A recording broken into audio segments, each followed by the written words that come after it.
ಕಾಶಿ ಯಾತ್ರೆ ಒಂದು emotional heart touching story. 60 ವಯಸ್ಸಿನ ಪಾತಮ್ಮ ಅಜ್ಜಿಯ ಕತೆ. ಅಜ್ಜಿಗಿರೋದು ಒಂದೇ ಕನಸು, ಕಾಶಿ ಯಾತ್ರೆ.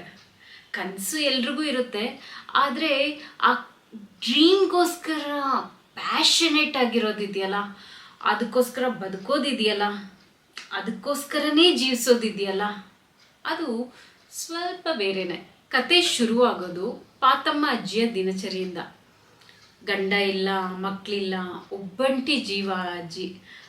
ಮನೆ ಕೆಲಸವನ್ನು ಮಾಡ್ತಿರ್ತಾರೆ.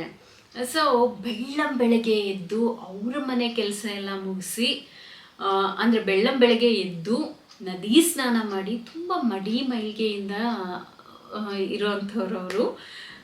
ಯಾಕೋ ಅವ್ರ ಬಗ್ಗೆ ಓದ್ತಾ ಇದ್ದಾಗ, ಈ ಸ್ಟೋರಿ ಓದ್ತಾ ಇದ್ದಾಗ ನಮ್ಮ ಅಜ್ಜಿ ಜಾಸ್ತಿ ಕನೆಕ್ಟ್ ಆಗ್ತಾಯಿದ್ರು.